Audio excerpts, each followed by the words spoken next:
Hi, and welcome to part 3 of the M. Night Shyamalan retrospective. In this segment we'll be reviewing Lady in the Water and the the happening. So, story synopsis, please. Apartment building superintendent Cleveland Heap rescues what he thinks is a young woman from the pool he maintains. When he discovers that she is actually a character from a bedtime story who is trying to make the journey back to her home, he works with his tenants to protect his new friend from the creatures that are determined to keep her in our world. Lady in the Water is a strange one. It's a really strange film.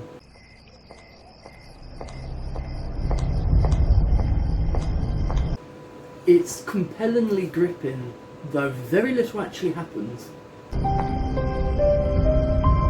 I hear splashing some nights.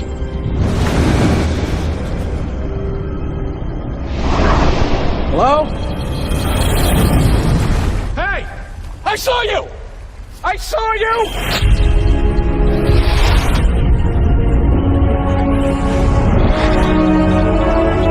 Who in the world are you? Do you think that's the same with all His films?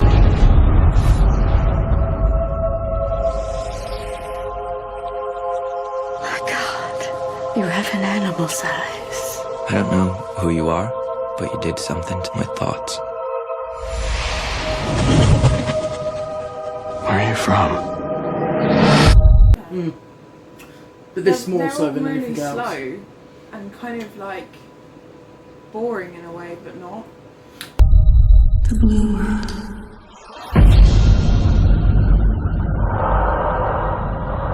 When the door to her world is opened.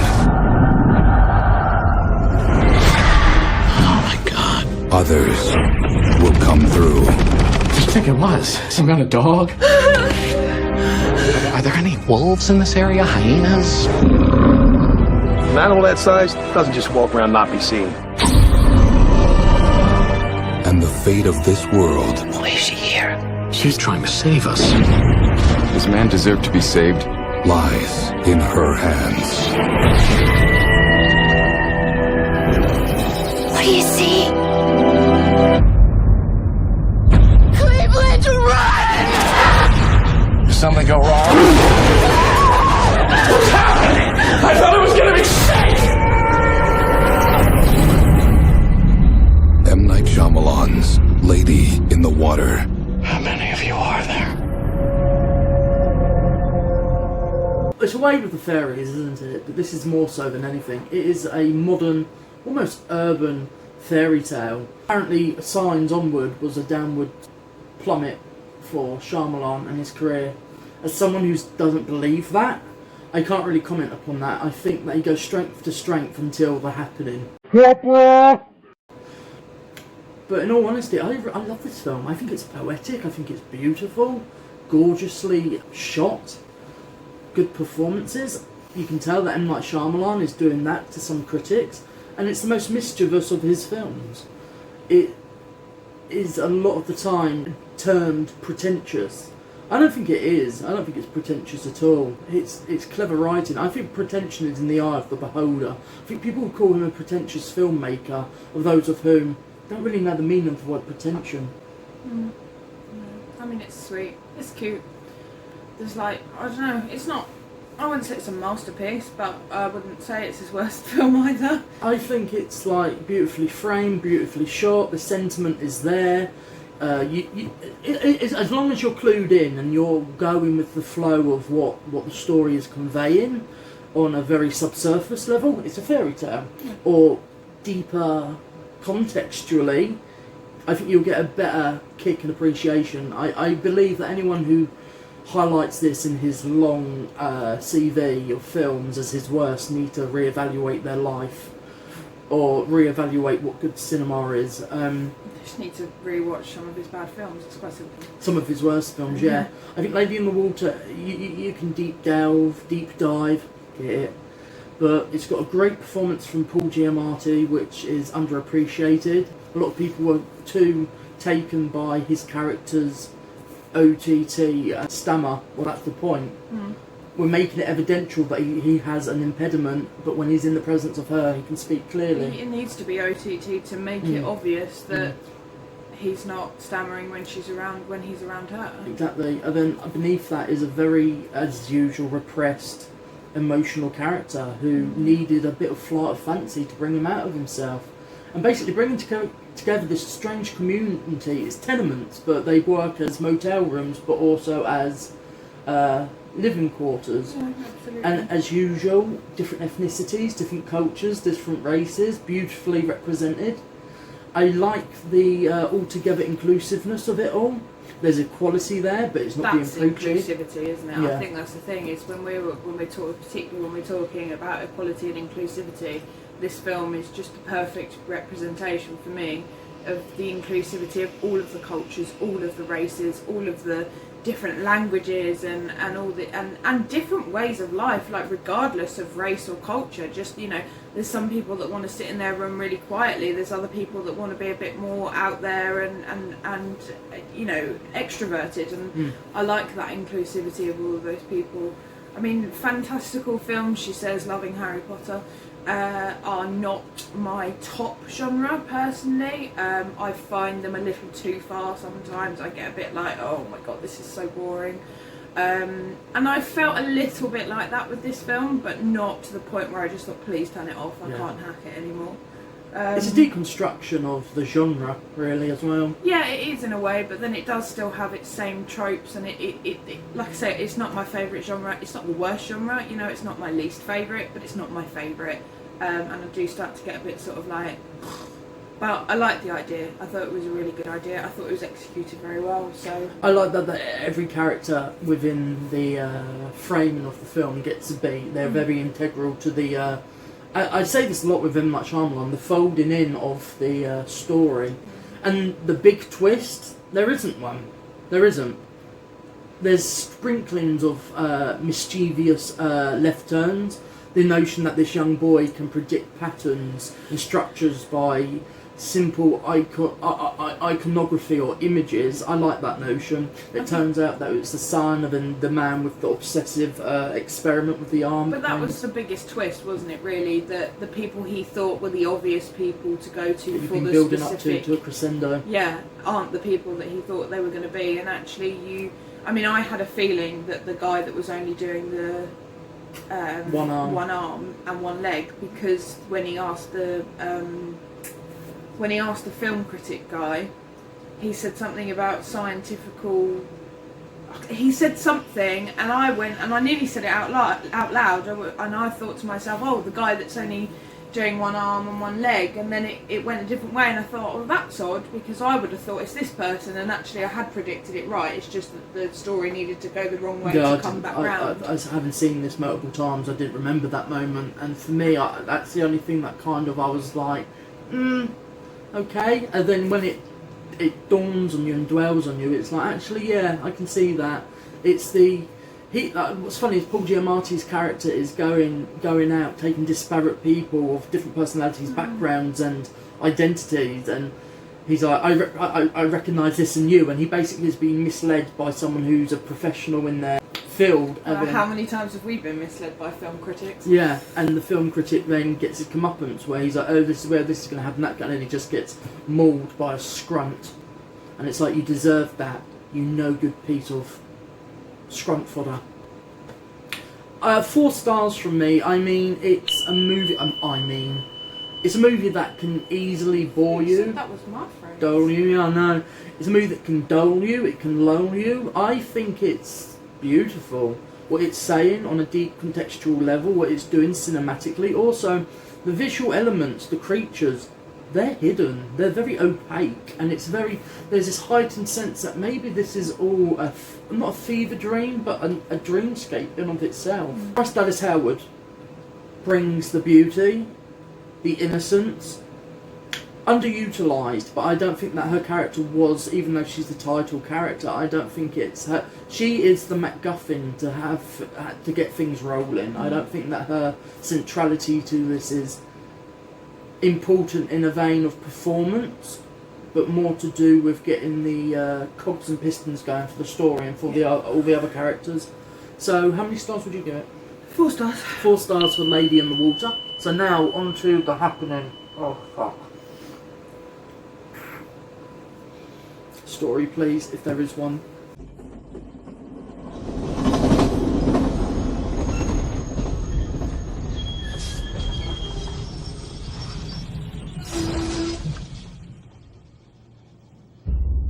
Were we supposed to stop here? What's going on? You can't just leave us here. Sir, we lost contact. With whom? Everyone. A science teacher, his wife, and a young girl struggle to survive a plague that causes those infected to commit suicide. There appears to be an event happening.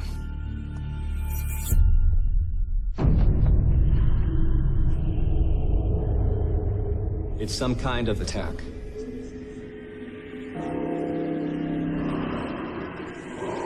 The first stage is loss of speech. Claire. Claire? The second stage is physical disorientation. The third stage is fatal. I'm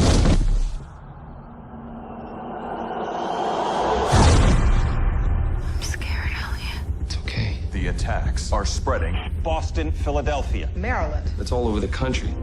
Authorities are now feeling that a terrorist group being responsible is becoming less and less likely. She says everyone's dead outside.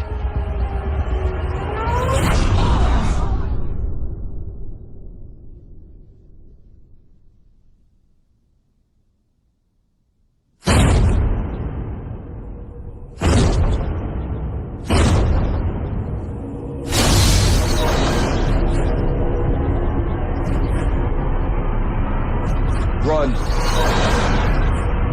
Shut the windows and the doors! Here it comes!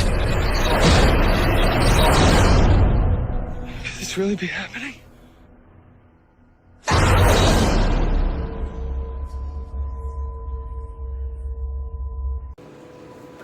Apart from the first 5 minutes, which sets up the stakes, the scenario, the film is awful. It's nearly unwatchable. Mark Wahlberg is doing something in this film that veers towards mimicry of Michael Jackson creepiness. The way he's talking, bruh, and the way he's playing M. Night Shyamalan, but Mark Wahlberg isn't a good performer. He's not a good actor. He's a good star. He can do the action and the comedy, because this is before he found that comfortable middle ground where he's not a good actor, but when he's taking the piss out of himself with all that light-hearted, bro, it works. In an action film, you're not there for Mark Wahlberg to give anything but the screaming, the action, the looks. Yeah. He's not a good actor.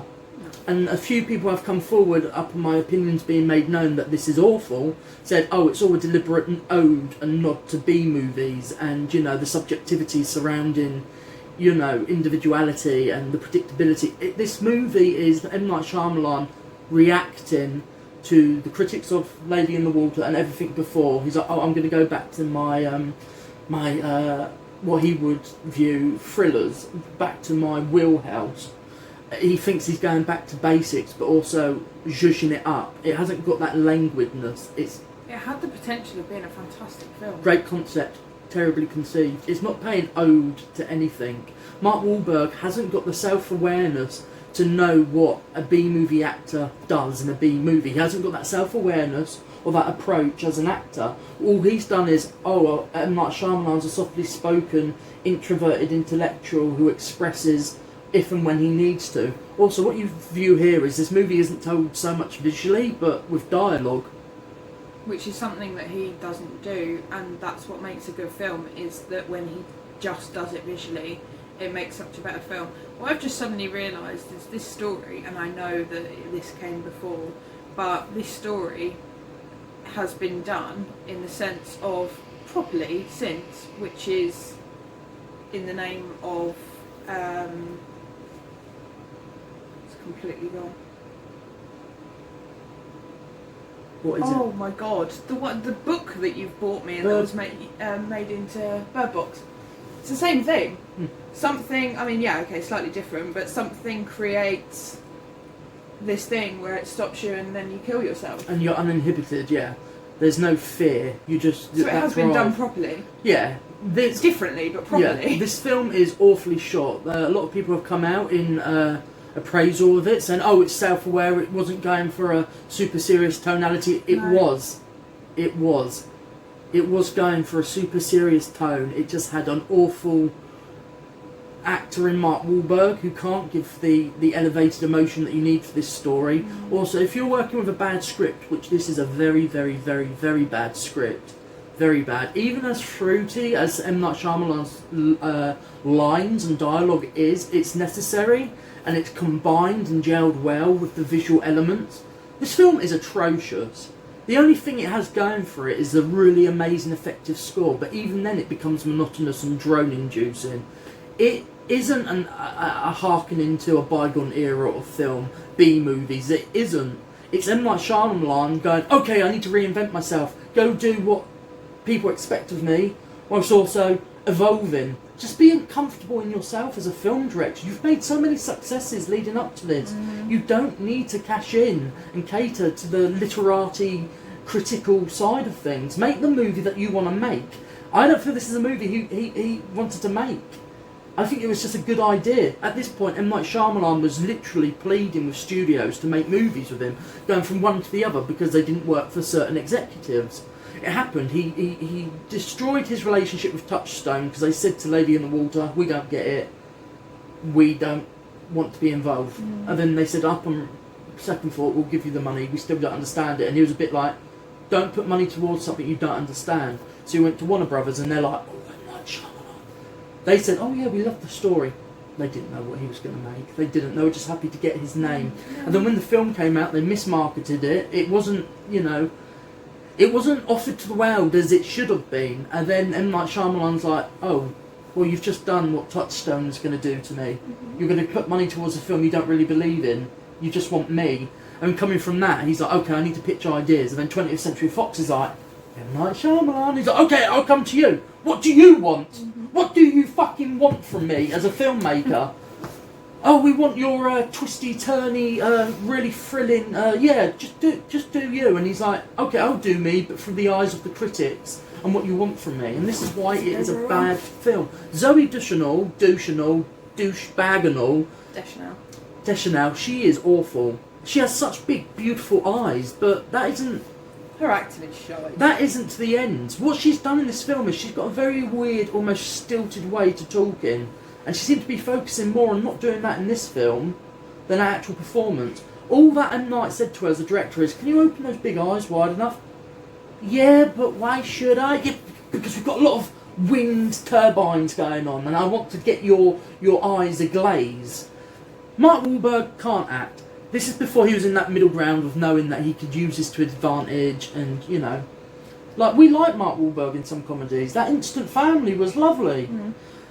Certain movies that he's done with Seth MacFarlane, the Ted films, but he's not a good, compelling actor. There's a difference between an actor and a star.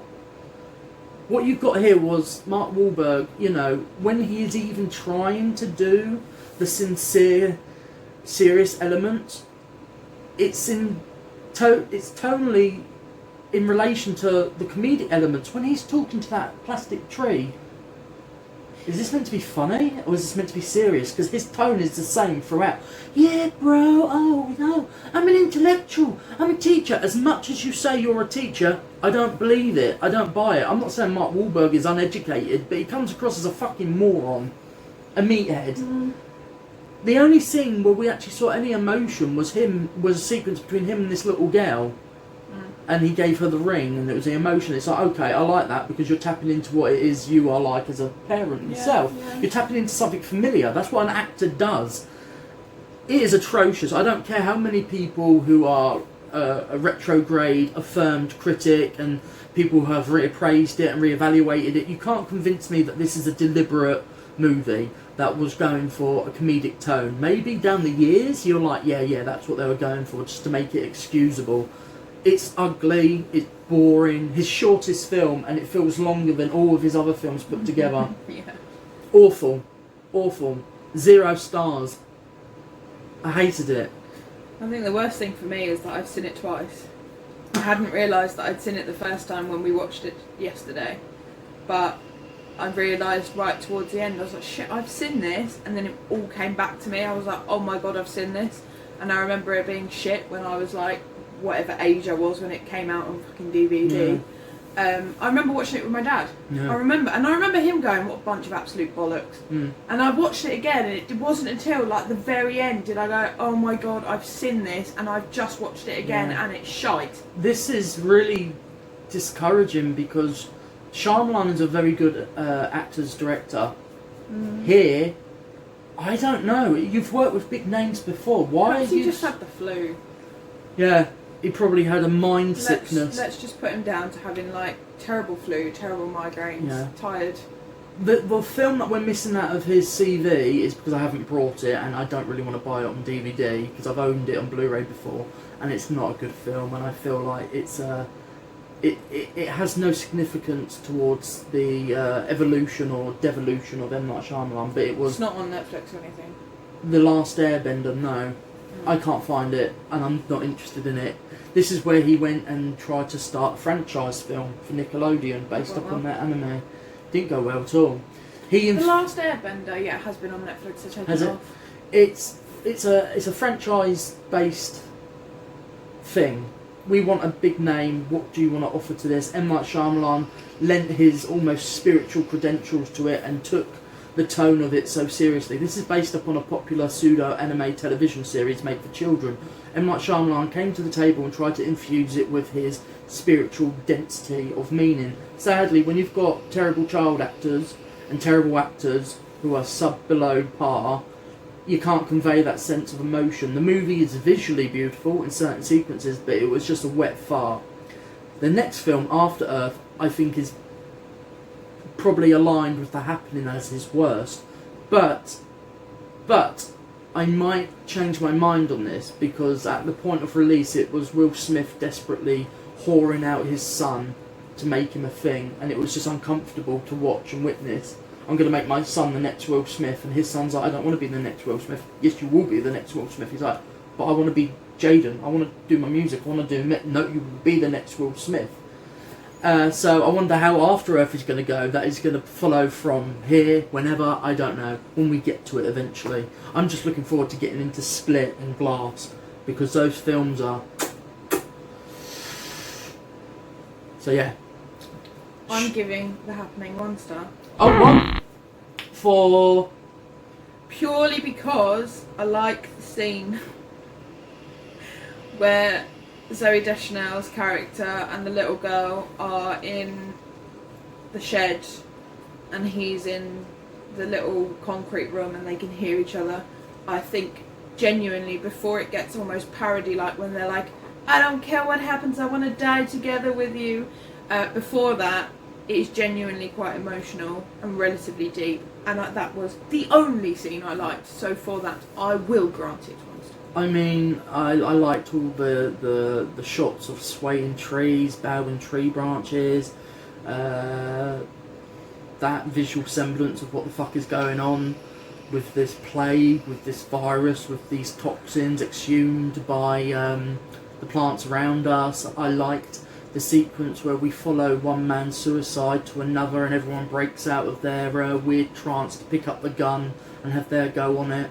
I like the setup where people are jumping from buildings. I was like, oh, this actually might be really good, and then when you get to the performances, it just falls apart. It just falls apart. Can I just say, the biggest plot hole here is that there are 2 people that we don't follow at all as characters that are completely unaffected by this suicidal thing, and they don't talk about that at all. In the beginning, there is a woman sitting with her friend, sister, whatever, and she says, what page of the book was I on? And she tells her, and then she keeps repeating herself, and this woman's literally sitting there going, what's the matter with you?